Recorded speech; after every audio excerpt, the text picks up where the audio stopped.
Welcome to Let Freedom Ring. My guest this week, my friend Frank DelleChiaie. Did I get it right? You got it totally right.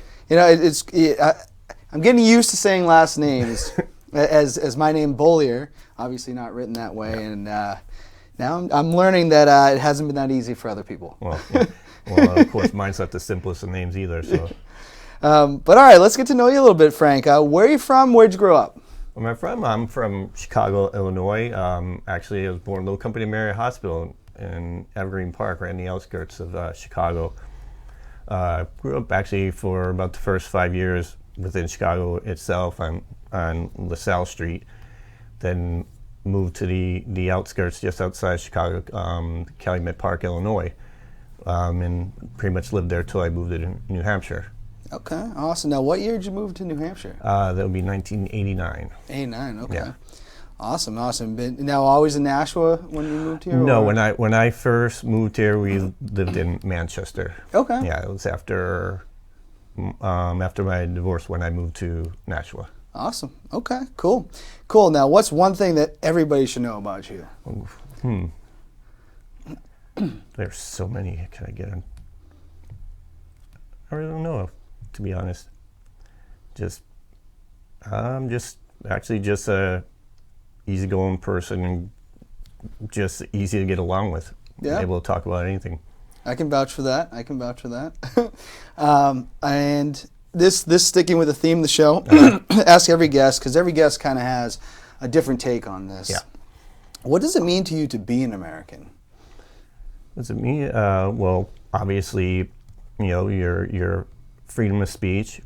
I love that we are such a very diverse country, created on the basis of immigrants that came over and helped build this country. So it's makes like you said, a virtual melting pot. Yeah. And just knowing of that diversity and able to learn from all the different cultures that are here, makes me glad that I'm American. I have to agree with that. I do love our diversity, and we talked about this with my friend Dan. Was on the show the other day and said, pretty much all of us had family that immigrated here. Yeah. So when people start attacking immigrants, it does hit home. It should hit home for people because, we all pretty much did come from there. So, yeah. All right, awesome. Now, we are living in absolute crazy times right now. We got COVID-19. I guess, we had some things on here that I do want to talk about, but did anything change for you during COVID-19? Were you still going to work every day? Yeah, I was still going to work. There were quite a few rounds of layoffs and furloughs, and by the end of all those, there's probably about 4 rounds of layoffs and furloughs, and I was there after the dust settled, so to speak, and it was literally like a ghost town at work pretty much, and we're obviously going there wearing the mask, following all the protocols, constantly cleaning our areas and everything, but yes, I worked through the whole thing. Okay, awesome. Is it feeling any more normal now, or? The only thing that really feels normal about it now is that, obviously now everyone that's going to be called back to work is back to work, so we're at pretty much full capacity. But with all the protocols that are set in place, obviously, just for safety and everything else, that's the only thing that makes it feel obviously not normal. Okay. No. Good. All right. Now, this has been another kind of crazy week that we've had. We've had another unarmed. Well, they are saying he had to have a knife, so I guess that's not totally unarmed, but not with a gun. The shooting of Jacob Blake in Kenosha, Wisconsin, has caused, a lot of stuff going on. Shot 7 times in the back as he was kind of broke away from the cops, was going into his car. He kind of had him by the shirt and then shot him 7 times. He is still alive. He has not died. But any take on what was going on with that? Or did you see the video? Have you thought anything about it? I've only seen it once in passing. And obviously, from what I hear, it's like, I guess there was, this domestic disturbance there. Obviously, the police were called. And I guess, he got to the point where I guess he was being non-compliant. And he was just, walking to, I guess they attempted to tased him also, which was, I guess, ineffective. And he went to his car, but he didn't have the knife in his hand per se.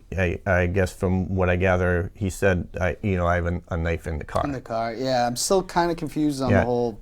But to me, if there are other ways of taking care of this matter than just letting loose 7 shots into his back. If you felt that he was going to be a threat, you could literally take him to the ground. Yeah. So I don't agree with the immediate. 7 times.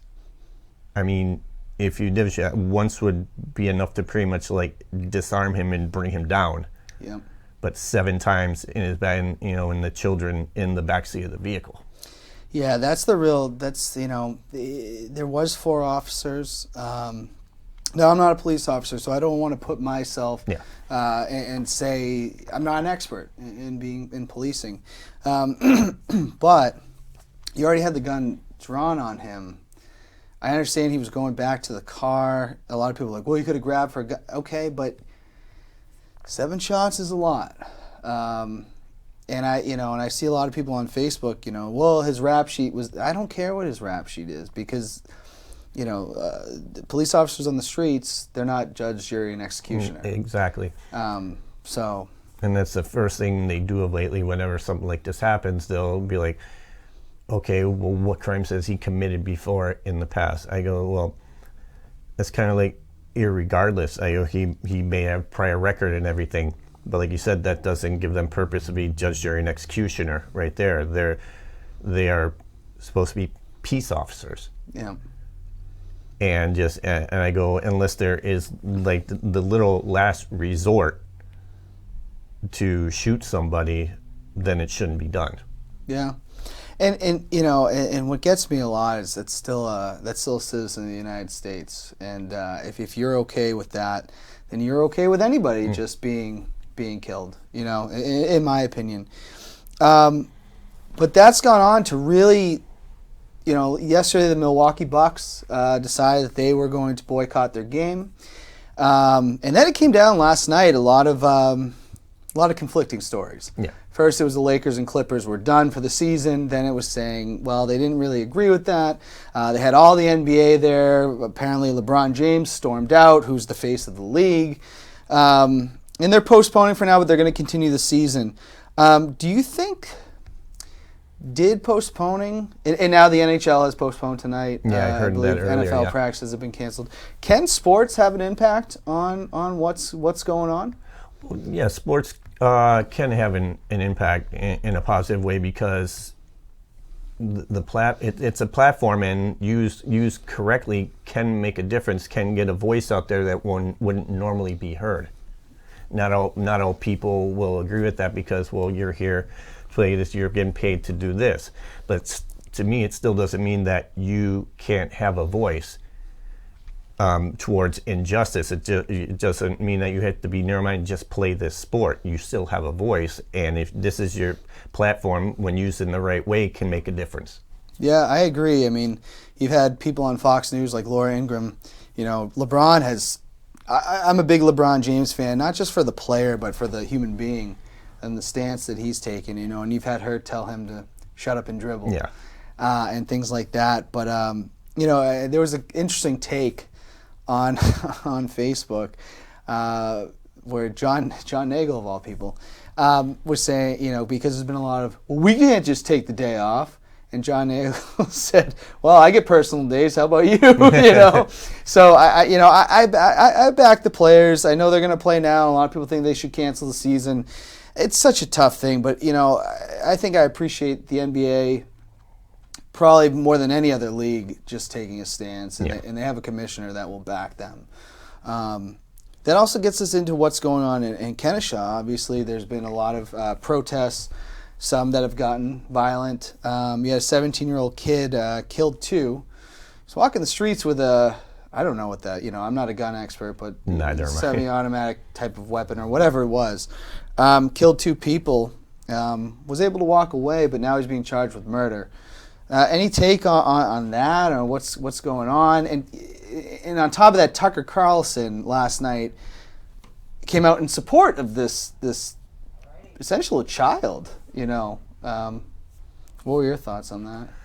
Well, I mean, initially it's like, okay, if you came totally from another state, you're in there and you were underage to begin with a fireman. As soon as you crossed that state line, no matter what your intent was you became a criminal yourself. Mm-hmm.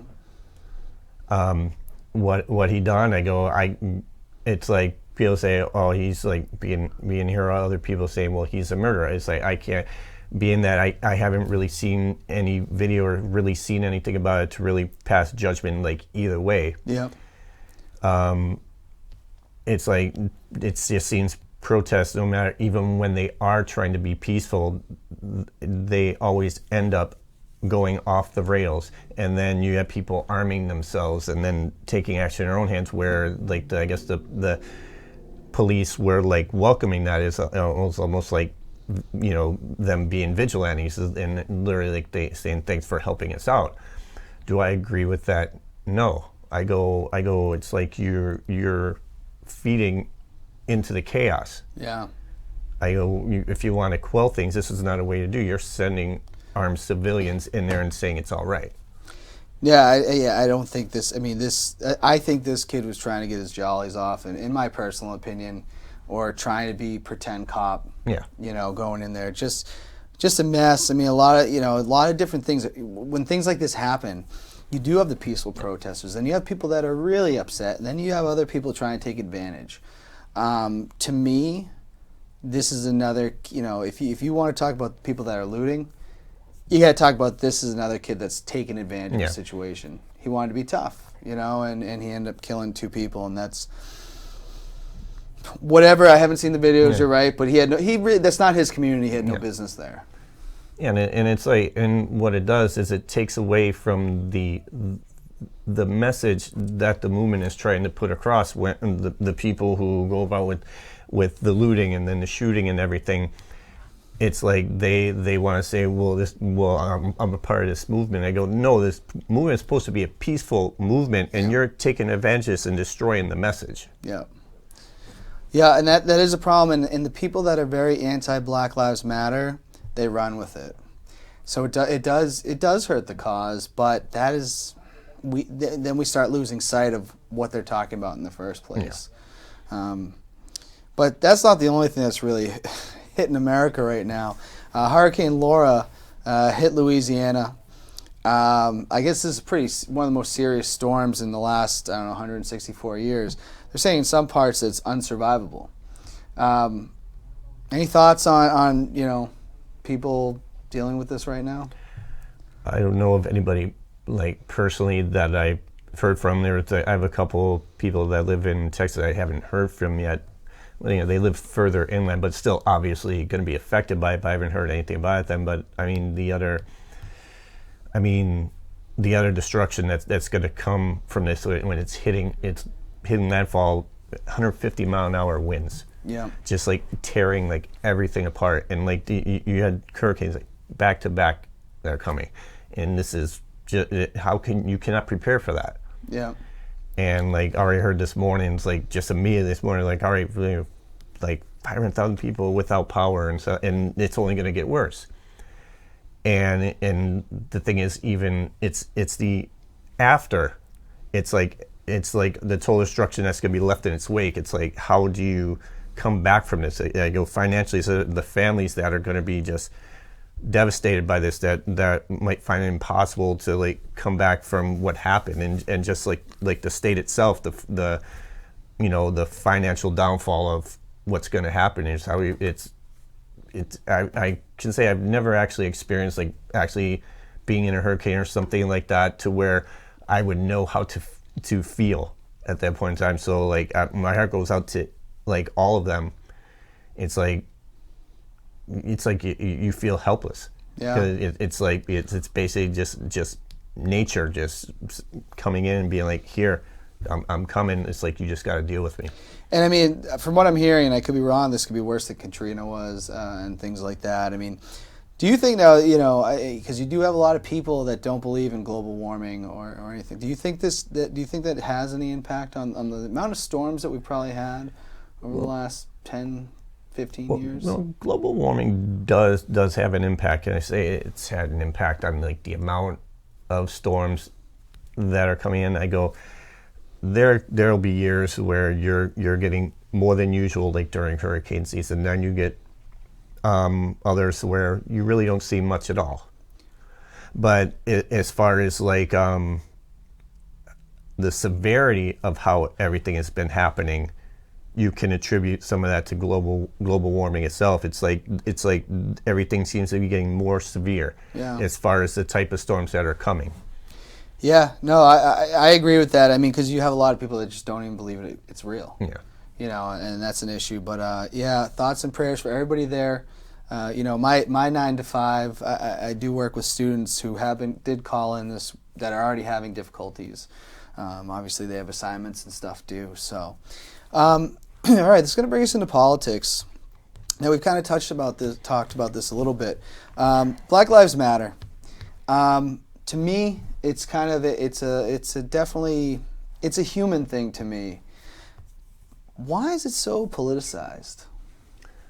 Well, so politicized because they just see an opportunity in a movement to politically push themselves forward. Mm-hmm. It's like, let's make this foot, and I'm going to make myself a voice here. So a lot of times it's like how you feel, how you are as an individual. Let's say a politician, how you know this is going to excel your career.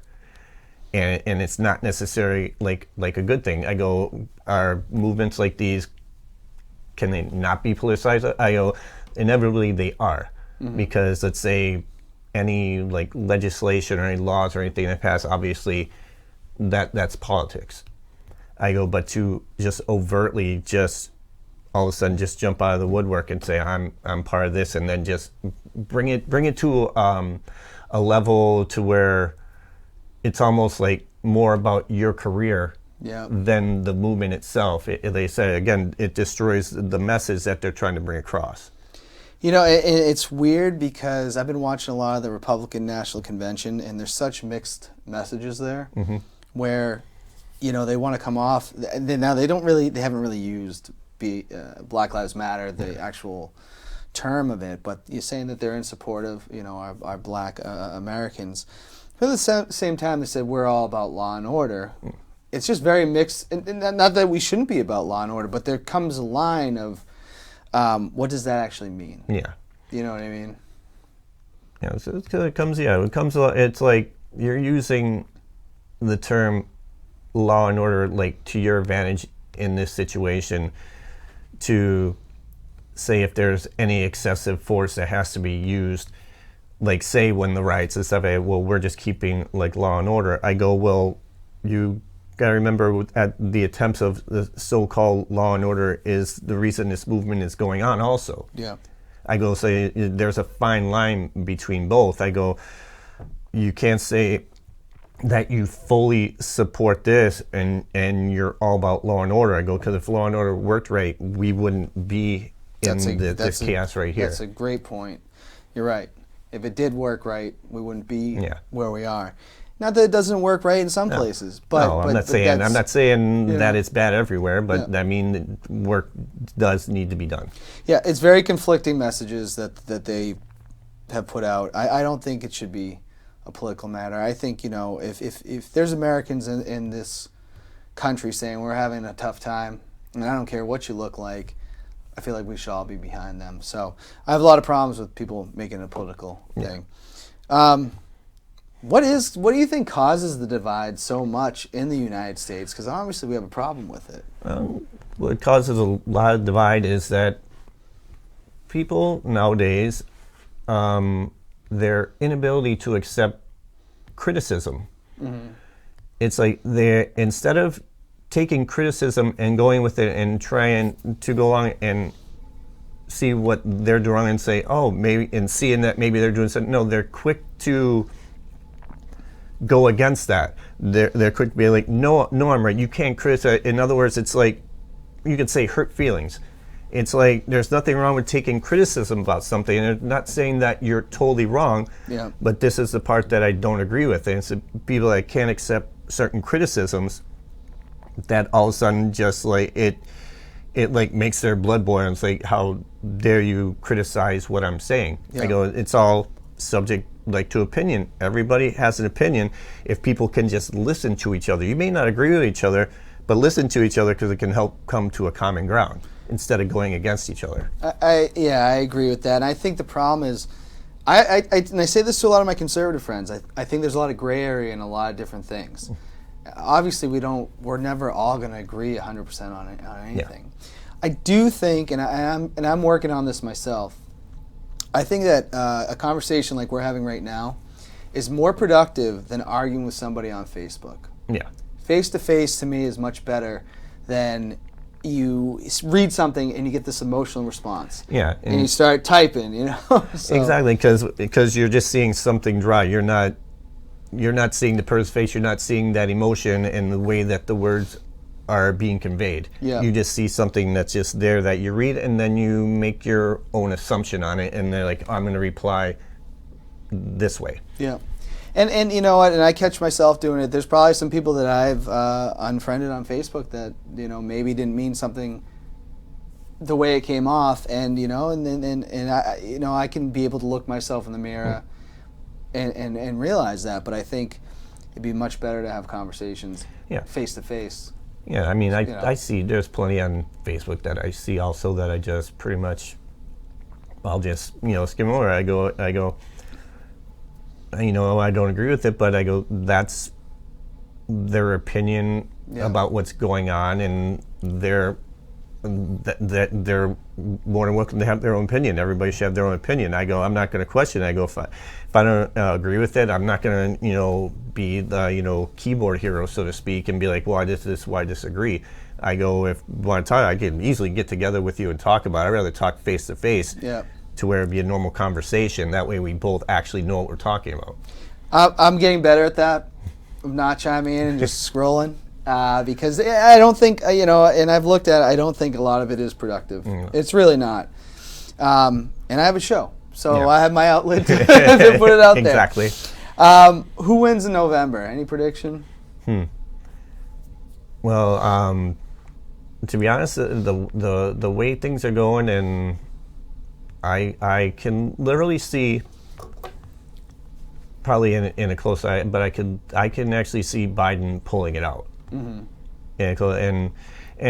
just, you know, based on, you know, obviously, like myself and other people have their qualms with, you know, the president as of right now. But a lot of times he doesn't help his case. He like tries to go against the grain. I go, it's okay to try and be like firm about something and like try and drive your point home, but be smart about it and quit being more divisive. Yeah. It's like, because you're almost purposely like splitting people apart just you know, just to keep your base. And I go, there's a smart way to go about things, and obviously he has not done that. No, I agree with that. I think that you know, I don't know what's going to happen, but what I can say, you know, Nancy Pelosi came out today and said, well, I don't even think Biden should debate him, which would be kind of different. We didn't have a presidential debate. Oh yeah, that would be something to watch. And Biden came out saying, well, I'm going to fact check him so hard, because that is part of the problem with this president. Facts don't matter to him. No. Donald Trump has always been someone, and I think he's wrote about this, that he says if you say something enough, people will believe it. And we've seen that in the last 4 years. And you know, I've had Trump supporters on the show, and some of the things that they've said, I go, you've just heard that so many times that you eventually believe it. That just digs in, and you believe it is true. So it's an issue. We'll see how it goes down. But let's get to the fan questions, because you got a bunch. Some fan question and comments. Okay. First one from Nick Kappa, former guest of the show, another Chicago guy, and he says, another Chicago guy, love it. Do you see Nick's episode at all? I had seen part of Nick's episode. I remember I was watching one evening when I was cooking, so I was like going like back and forth. So it's like there's a lot of parts of it like that I miss like that. Obviously also I see that he's a Cubs fan like myself, which in Chicago it's like that's a thing in itself because you also have the White Sox. Yeah. So it's like I'm hated within my own family because I grew up on the south side of Chicago. That's all White Sox. Yeah. It's like myself, my brother, and my aunt are pretty much the only like Cubs fans. Everyone's all White Sox. So it's like I go back and forth with my own family a lot, and like they can't stand me for that. Yeah. So I meant to ask about Nick is like how he became a Cubs fan because I always grew up a Cubs fan. The first game I seen, I remember this was like 1974. It was like I was right before school started, and like obviously they play all games the afternoon. It was on WGN, which is the channel that all my cartoons are on. So it was ended up like interrupting that. So I sat there and watched it, and that's actually when Jack Brickhouse was still the announcer. Okay. And I think in the very first call that I heard from him was Bobby Mercer hitting a home run. Bobby Mercer is somebody that they got from the Yankees. Yeah. And like his how you had Harry Carey's call. Well, Jack Brickhouse was like whenever he hit a home run, he'd say hey, and so he just said hey home run Bobby Mercer, and it caught my attention. And he's like screaming at the top of his lungs like woo, and I'm like since then I was just voted on that, and I was a Cubs fan since then. And it's funny because my dad, being from Lawrence, Mass, when he moved to Chicago back in the late 50s, he was never a Red Sox fan when he lived here. He was actually a Yankees fan. Okay. Once he arrived in Chicago, he actually became a Cubs fan because he liked Ernie Banks. Okay. He said I liked his work ethic. He was always happy to play. He's like, let's play too. He made that a common thing to hear. Welcome to the friendly confines. He was the one who coined that phrase. So it's like, I never got to see him play. He retired when I was like 2 years old. Yeah. So.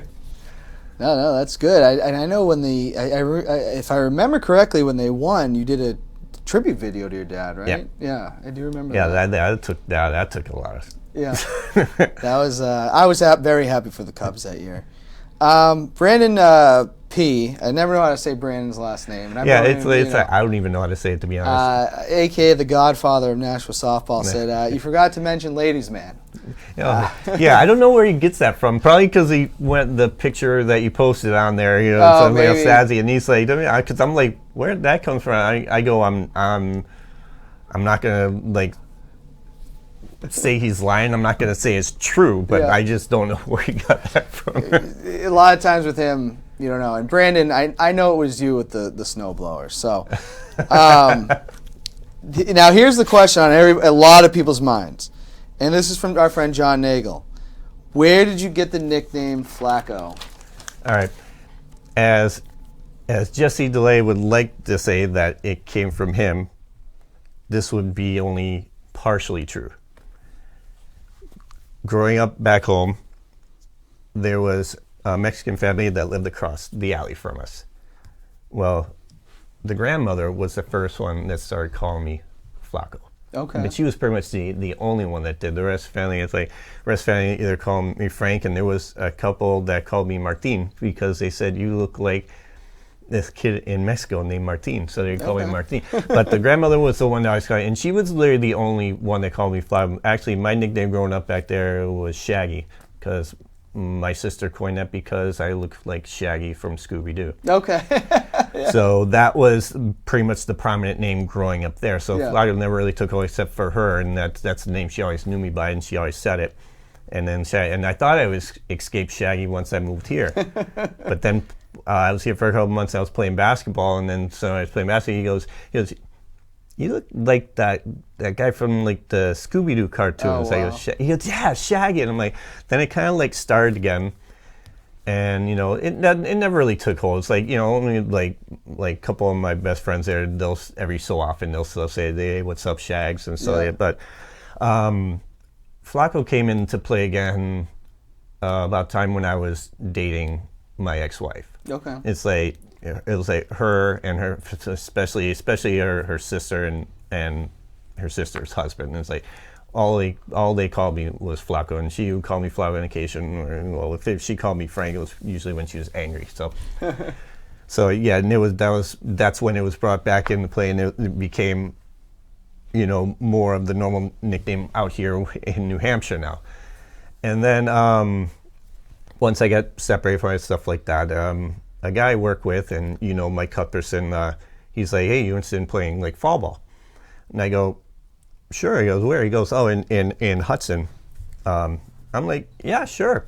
The team that I was on, I forget the coach's name at first. I think his name was Tom, and first couple of seasons I was there, he was coaching that team, and then I think that like the third year, Jesse was the one who took over the team. Okay. And of course, Cindy, who was in charge of that, she was forwarding like all the emails from all the players, stuff like that to him, so like some message out. Well, she and Jesse still reminds me of this, and he still thinks it's hilarious. When she sent him like my email address, she made a typo and put an O where there should have been an A. And he was that, and he just like, and I go, that because he called me, he goes, "I've been emailing you." I go, "Well, what email did you get?" And he spelled it out. I go, "No, that O should be an A." And it's just where it was. It made like all like the difference, and that's why he found it hilarious. So finally, and of course when he see me, Jesse, obviously knowing, he goes, because he knew I spoke Spanish also, and he goes, "Somebody's gonna call you Flacco." And basically, everyone he introduced me to there that didn't already know me just knew me as Flacco. Even the people that knew me like as Frank when I first started there just started calling me Flacco. And then I started playing, National Industrial, because Jesse introduced me to that, and that's where everybody pretty much literally just knew me as Flacco, because that's all. And there are people that up until maybe a couple of years ago literally thought that was my first name. Oh, geez. And they're like, "What is your real name?" I go, "Frank." And they'll be like, "Yeah, Flacco's better." Yeah.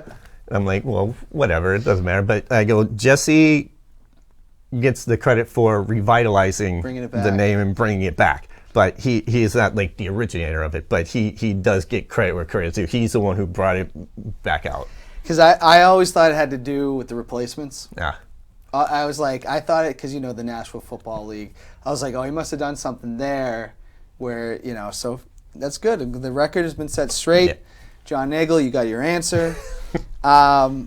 Next comment from Joey Warmer, a friend of ours. When do I get an autograph? Or where do I get an autograph? I'm sorry. My question is, why do you want an autograph? Well, that's just Joey. I go, I can oblige you, Joey, but but if I see it up on eBay, I'm not going to be all too happy with you either. Yeah. And last question from Instagram. Frank, who are your all-time favorite Blackhawks from former two-time guest Leo Connors? Oh, my all-time favorite Blackhawks. Well, my favorite Blackhawk currently is Patrick Kane. Okay. Probably not a surprise there. Yeah. And have his Stanley Cup jersey and everything. Also to go a little, and a couple of other guys. I like Patrick Sharp also, and Duncan Keith. All the ones from the current team. Back when I was growing up, like the ladies, like I was big like Jeremy Roenick fan, and I like Ed Belfour, the goaltender. They call him Eagle Eddie Belfour. Yeah. And what a lot of people don't remember is they had good teams then, because the first 2 years that the Bulls were in the finals, the Blackhawks were in the Stanley Cup finals. Mm-hmm. They didn't have the same outcome as the Bulls, though.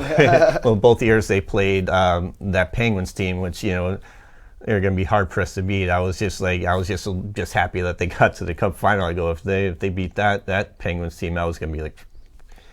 But yeah, it's like those you could say are like my favorite Blackhawks players. And the Blackhawks had a great 2000s. Had a great. Oh yeah. Who wins the Stanley Cup this year? Any predictions? Based on what I seen is when we started back up, in the bubble here, I kind of have to lean towards Vegas on this one. Really? Okay. Because they're hard to and their chemistry, they play well. They play hard too. They're a physical team that can score. And the thing is how they get back defensively. Also, it's really hard to get like clean like breakaway goals on them. And and Blackhawks found this out the hard way when we played them in the first round, to where we were lucky just to win that one game. And that's where Corey Crawford had to like play out of his mind and have like was it 46 saves just standing on his head. It was ridiculous. All right, and that'd be interesting because they made the finals in their first year as a team, which was unbelievable. Now, you're a Bears fan in New England. Yes. But you have a group. I think we Yes, I talked do. about this a couple times. Tell us a little bit about the New England. I call them the New England Bears fans. Well, we're the Chicago Bears fans of New England, and basically, when I found this group back in 2010, I got tired of trying to get like the Bears games like on the radio and stuff like that, because the only time you could really see them on TV was if it was a nationally televised game. Obviously you're not getting anything regional. So I go, I have to find something where I could see them week to week. I go, this is probably because I've been here this long. I was lucky to get them on the radio, or just like see like the box score like on the news or whatever. And then I just happened to be Googling it, and it came up, and it was like in a meetup group. And it was, Chicago sports fans of New England. And I was like, oh. And it's like, and I'm like, oh, where's this located? And I see it was in Cambridge. I'm like, oh, that's a drive. I go, this is going to be worth it. So literally that 2010 season was like phenomenal up until the NFC Championship. But we had that place packed. Yeah. It was bleeding out of the air that we had back to like the bar behind us. And my best friend, Javier, came with me. And then when he was looking around, he's seen this, and he goes, now I see why, he said, this is like a piece of home for you. I go, yes, it's like a piece of home for me. This is where I can see and relate, and other people are likewise. I go, we're all displaced here in New England now. But as we went along, it's like, and we got like some core members of our group to where we have our own like group thread going, stuff like that. And I think one of and like Robert, he lives here now. He's the one who founded the meetup group, stuff like that.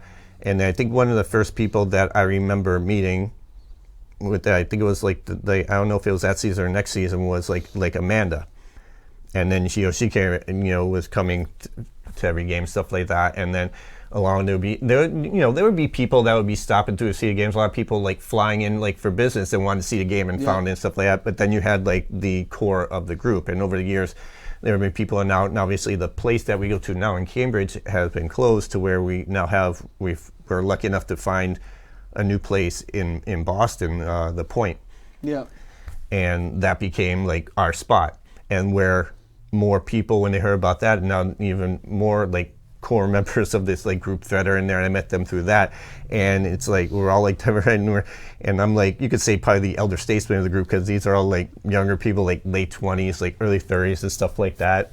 So as like my friend Anil in the group, he would call me the triple OG of the group. Awesome. So now COVID now, is that going to be any issues to get together obviously this year?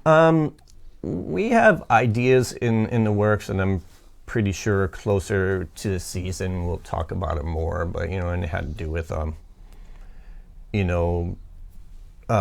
like people's houses or whatever. It's like because that we all know each other, and of course it's like the mess, and we all know the protocols. But there are people that are willing to like say, okay, come here. It's like I have the package, we can watch it. But they said we would, we're more obviously work out things the more closer it gets, just to make sure it's a fun but also a safe environment. That makes sense.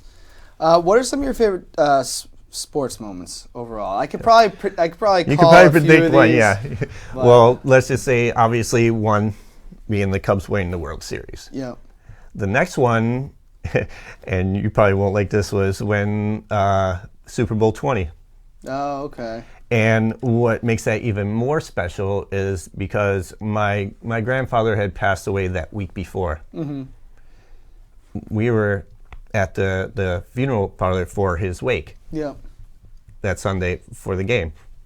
My uncles, I guess, they were dead set in the fact that, like, we're here, we can't be watching. So they were set in fact of not even seeing it.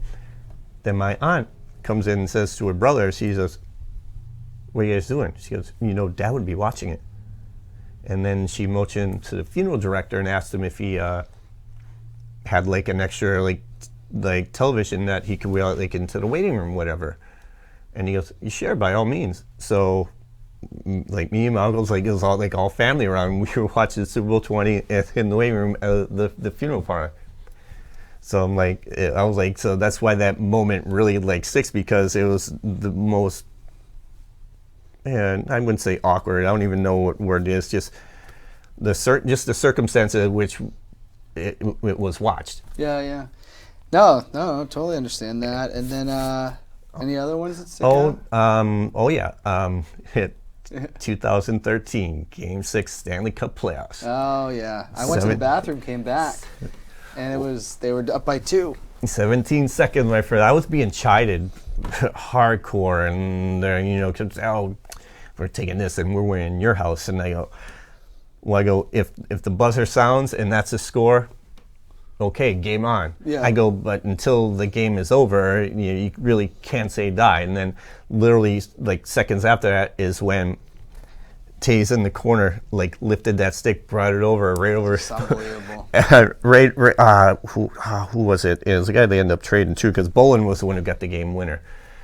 But and then he tied it, and I just looked over my shoulder and like, it's overtime. We got this. So I'm just like, okay. Yeah, remember, I'm like one amongst millions here, okay? Yeah. But so, and then literally like that 17 seconds later, it's like when Oduya hit it, it's like his initial shot actually almost went in. That actually went off the post, and then Bolin was right there just to clean it up. Yeah. And then Boychuk like had to where he couldn't like let go of the stick, so he literally like just let go of his gloves and everything, and he's like going like crazy, and I'm like. They're like, "It's not over yet." I go, same thing I said. Yeah. I go, we'll see what this last 59 seconds is going to do. How quickly that game did change. All right, no, those are good. And one final one. Okay, yep, one more. 1980. Okay. Miracle on Ice. Oh yes, I think most hockey fans. Well, I was watching that game with my dad. Okay. I mean, at the time I'm only like 10 years old. So. Yeah. And I'm like, I mean, just the play call, was great, and it's just, and if that's not embedded in your memory, it's like if you watch that, it's what's wrong with you? And I need to sit down, and I haven't seen the movie in a long time. I need to sit down and watch that. The VMAs are coming up, the Video Music Awards, which I used to be really into. Yeah, I haven't watched it in quite a few years. I've kind of lost interest in the past like 7-8 years. MTV hasn't been very good. And like that's why I'm like, because it used to be where I look forward to watching it because I wanted to see the performances. To whereas now it's like it just doesn't grab me anymore. You have a favorite moment from the VMAs? I have a few of them. One being like. Way back, I think this was like '92 with Nirvana, when they perform in Lithium. Yeah. And then when you see Chris Novoselic, he tosses up his car, goes to catch it, bash right on his head, and he's literally out on his feet, and he's like trying to get off the stage, and then you got Kurt Cobain just like shoving his guitar into like the speaker and like shredding like the speaker, and the drummer, what the hell? I forget his name. From Nirvana? Yeah. Oh, Dave Navarro? Foo Fighters. The drummer for the Foo Fighters? No, he's drummer for Nirvana. But Dave. David Grohl. Grohl, what did I say? Nirvana? He said Dave Navarro. Yeah. But yeah, and I think he was like shouting he was like shouting out like to somebody, like I forget who it was, and it just seemed like then like the whole moment just seemed like surreal and like awkward. Yeah, they were crazy though. Yeah. You know, yeah, no, that's a good one. I'm trying to think of ones that I remember when Howard Stern came out as Fart Man. Oh, I remember. Oh, yeah, I remember that one. Yeah, that was pretty funny. And I think it was the first time we saw Martha Stewart come out with Snoop Dogg. Which is wild looking back. She did more time than Snoop ever did. And she never snitched. Yeah. Do you have top 5 movies? Top 5 movies. Let's see. Off the top of my head, I can name initially Godfather. Yes. Obviously. Love those. Shawshank Redemption. Mm-hmm. I said Reservoir Dogs, didn't I? Nope.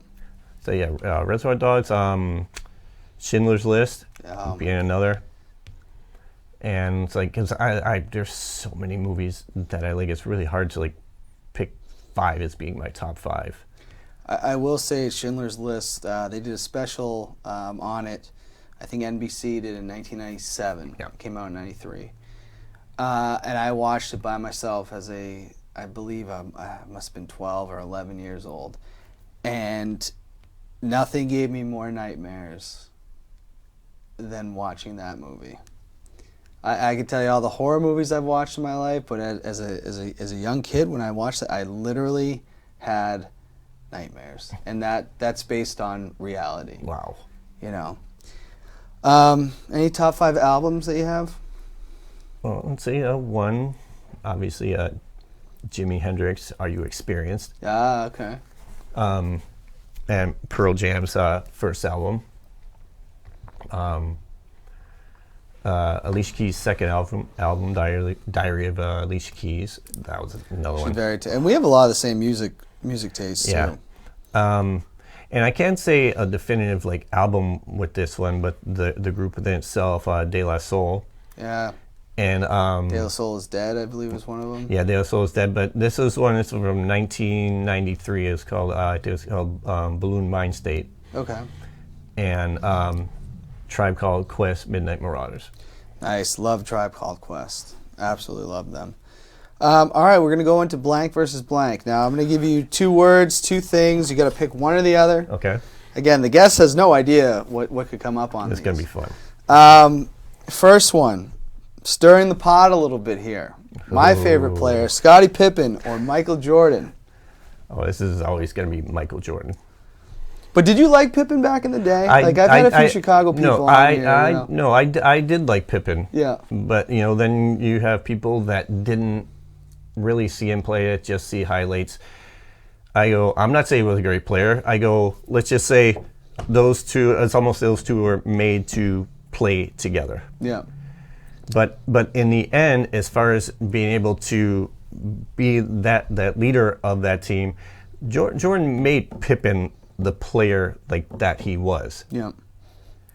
And say what you will about like the competitive nature of Jordan and how he would be on his teammates and stuff like that, but he was trying to get you onto his level.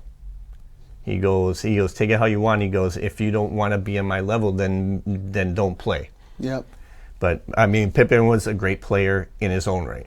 But I just think he just like lacked like certain things when it became his time to be the leader of that team. He did all right, but name one time when he's had the game-winning shot. Yeah.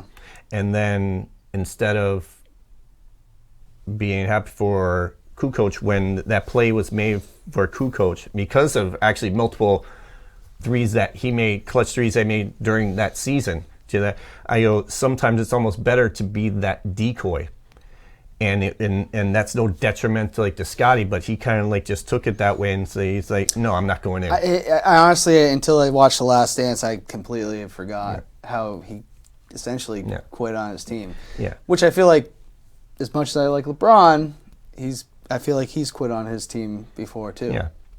It's like sometimes it's good to be the decoy also, because that just says to you how good of a player that you're, that they have to show respect for you too, because they think it's coming to you. Yeah. I go, so sometimes, you know, you need to embrace being the decoy also, as well as being the one that can hit that shot.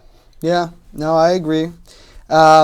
Here's one. One of these guys got the Bears to the Super Bowl. One did not. Okay. Jay Cutler or Rex Grossman? Oh, no. It's like, I'm going with Jay Cutler on this one. And, like, say what you will about, like, Jay Cutler and it's like just his facial expression, like, you know, it's like the I don't care attitude. It's like if you actually seen him play, he had a lot more fire than you think. Mm-hmm. And the thing is, I go, and this is a sad fact of Bears quarterbacks, is like he holds most of the records for Bears quarterbacks. Does he really? Wow. Yes. And then this shows the history of Bears quarterbacks, obviously McMahon not being does, that he's great. Not up there? McMahon didn't really play a long enough, and he was injured quite a bit. Okay. I go, he's an icon in like a different sense. Gotcha. Yeah. I mean, but Rex Grossman was more of a product of the defense they had back then, which was solid. I go, if you look at his numbers, he was nowhere near, like, as far as like the talent that like Cutler had. I go, could Cutler have done better? Yes. Yeah. I'm not even saying that. But I go, the guy took a beating back there with an O-line that was like Swiss cheese, and like, the guy constantly got up and constantly went at it. So I mean, his work ethic was there, even though his face said, you know, I mean, I'm not. It's funny. I bought a Rex Grossman Super Bowl jersey at Billy 19 for $3 one time. This was like years after, and I don't know what I did with it. I must have given it away. They call him in Chicago the Sexy Rexy. Yeah. Greg Maddux or Tom Glavine? Sorry, but I'll have to go with Maddux on this one. Would you put him ahead of Schultz? Smoltz as well. Yeah, I would put him at Smoltz, but the thing is, what Smoltz was like come playoff time was record-wise, he was like the better pitcher. Mm-hmm. He was like solid. I go, but overall body of work, I go, I would have to give it to Maddux. Yeah, I think most people would agree with that. How did they not win more World Series, that Braves team? Oh, exactly. And this is a time to where, you know, obviously being a Cubs fan, but throughout the 90s, you know, when I wasn't watching Cubs, I was watching the Braves, and in part because of Maddux. I was and they were on TBS. And I go, yeah, and I was angry that we lost Maddux. Yeah. But yeah, it's like the fact that they couldn't win more. It's just like, I don't know if like the like the playoffs and just like the intensity, like maybe exposed them a little bit more, possibly. Or the AL was just a better league. Well, I mean, that Yankees team, they were not going to beat. So. And that Blue Jays team was tough. The Blue Jays, the 92, 93 Blue Jays, and then the Yankees beat them twice. They beat the Indians, but Illinois or New Hampshire? I mean, well, I'm still going to go with Illinois here. I may have lived here longer and everything, but that's where I'm from. That's where my family's at. And so I love New Hampshire. I love New England. I love the obvious of New England. I love the history of New England. I do. Yeah. There's no detriment. But my heart still leans toward Illinois. All right. No, fair enough. One sport goes away, and you can only watch one for the rest of your life. One sport goes away? Yep. Baseball or hockey? Which one are you keeping? I'm keeping baseball. I had a feeling that you were going to say that. Definitely baseball. Yeah, I grew up a baseball guy. You know, obviously played. I mean, I'm not saying well, but I played. Yeah. Now, when I had Nick on the show, there was a team that he talked about that he absolutely despised, and I don't know if you feel the same. Okay. He talked about the St. Louis Cardinals. Oh, bad thing to say.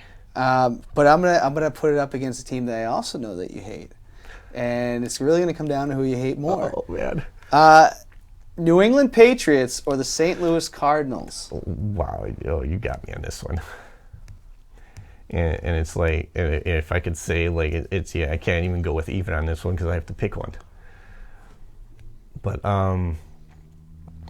I literally, growing a Cubs fan, still always will be a diehard Cubs fan. It's like you know, F the Cardinals. Yeah. All right. Now, do you think if you didn't live in New England, you'd have as much hatred towards the Patriots? Or is it because that you have to be around a team? Well, to be honest, I'm saying to my Bears group, because there's one guy that says, he's like, man, you hate New England teams like a past years. Yeah, I go, dude, I hated New England teams before it was cool. Yeah, yeah. I go, growing up back home, I would have to hear about it because my uncles would like call, my dad, because my dad being from New England and stuff like that, and then especially like the '86 like World Series, which my dad got the last laugh on that one. But constantly have to hear that, and constantly would have to hear about it, and then always like saying this and that, kind of like dug in that like hatred for like the Boston teams because like, hey, Chicago's like quit talking about my team. I go, I hate yours. I'm a kid, so that's basically the way I was talking. So I hate yours. So that started it there, and then here I am like living in New England.